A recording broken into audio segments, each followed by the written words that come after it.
dietitians, and we're gonna make our own sushi. Yum, I love sushi.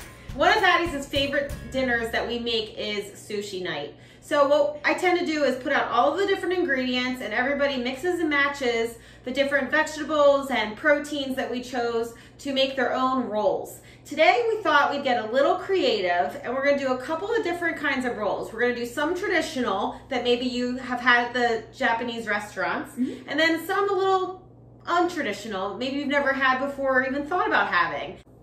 So Thaddeus, why don't we start with doing the traditional version first, one of your favorites, which is the California roll. So the things you're gonna need to start today are, for traditional sushi, you're going to need some nori seaweed paper. That's in the ethnic aisle of the grocery store. You're also gonna need some imitation crab meat, which we've pulled, and you're gonna need some avocado and some cucumber.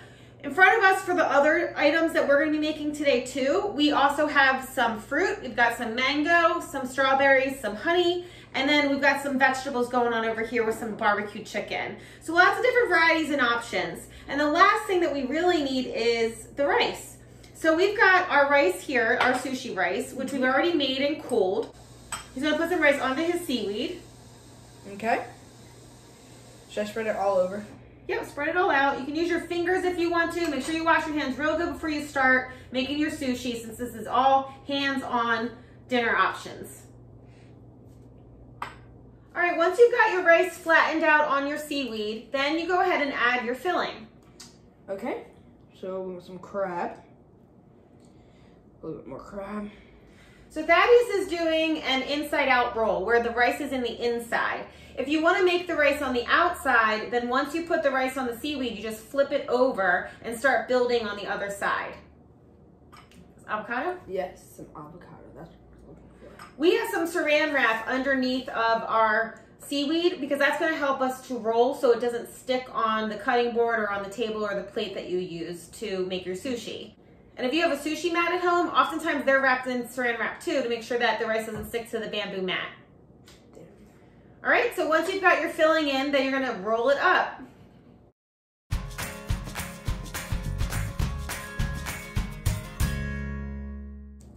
So you wanna push down a little bit as you're rolling to make sure that it's staying all together. And Thaddeus, put just a little bit of rice right at the end here because that's what's gonna make it stick all the way together. And that looks like a perfect little sushi roll. So we're just gonna move our saran wrap out of the way and we're gonna slice our roll into pieces.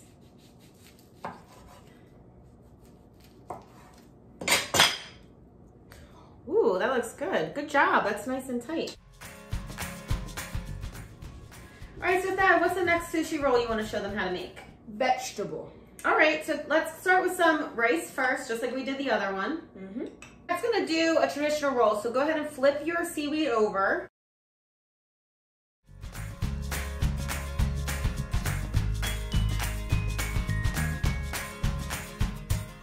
So you might notice that we got 3 pieces out of our sushi roll, and the same thing's gonna happen with this vegetable one too. And it's because I took the seaweed paper and I sliced it in half to make it skinnier so that Thaddeus can make more varieties so they all fit on his plate and he doesn't get too full. Because traditionally you'll get about 6 to 8 pieces of sushi, and so this way he has more of a variety on his plate.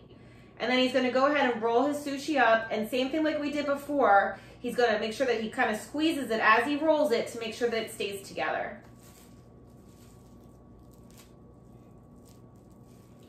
Great. And if it's a little loose when the kids do it or when you do it, just kind of squeeze it together a little bit and that should be fine. And then we're gonna go ahead and cut it. So we'll put that down. If you feel like the knife is sticky and it's not going through, you might want to use a serrated knife, or you could also use, put a little bit of Pam or olive oil on the knife so it cuts through easier. All right, beautiful. So we'll go ahead and put these on your plate, Thad. Beautiful. So Thad, what's the next roll you're gonna try out? Let's do a barbecue roll. All right, so we're going non-traditional here, barbecue roll. So are you gonna use seaweed? Yeah. Okay, so grab a piece of seaweed. There we go. And then put your rice on. Just like we did before. I did some barbecue chicken. So we have some leftover barbecue chicken that was in the fridge, so he's gonna add that in. go. Let's add some barbecue sauce. Go ahead. So we're gonna use barbecue sauce. So we have some soy sauce ready to go for when we have our regular rolls, but this one we're gonna use barbecue sauce. So you could either put it inside or you can put it in a little dish on the side to dip in. Okay, and then are you putting some veggies in? Yeah, I might put a little bit of asparagus in. Okay. And some bell pepper. Okay. That sounds yummy. Mm-hmm. And then we're gonna roll it up. And you could use salsa in here and kind of make it like a Southwestern flavor. You could add some black beans inside. You could really get adventurous and make all sorts of different recipes up.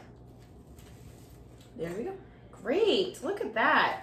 All right, let's slice this one up. Let's show everybody. Oh, it squeezed out a little bit, so I'm just gonna push it together. Make sure that when you do the ones with sauce inside that you squeeze them real tight as you roll them. Okay.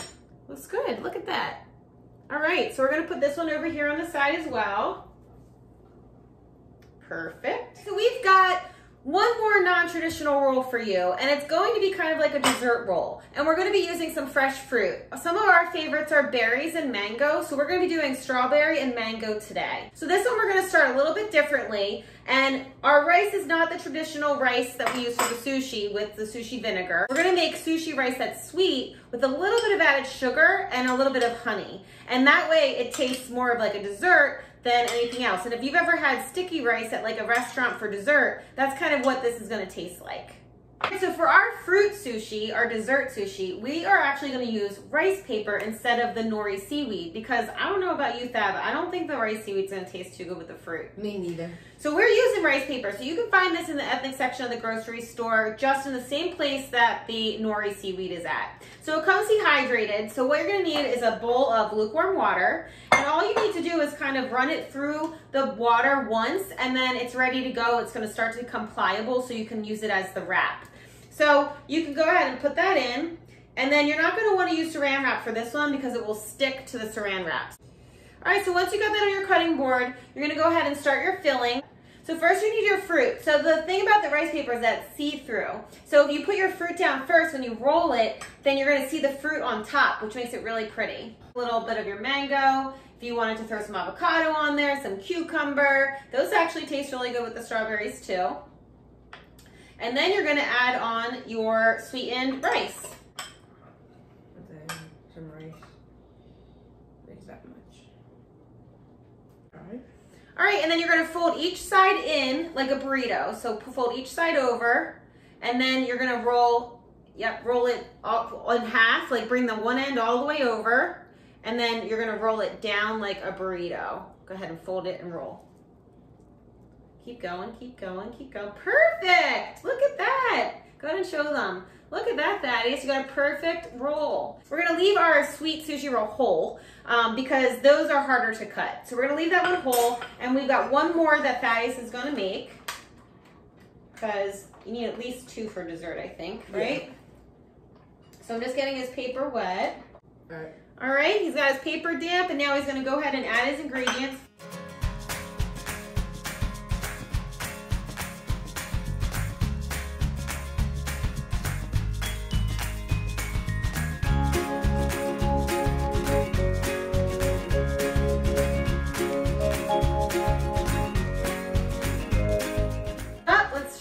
Do it to each side over, and then roll it up like a burrito.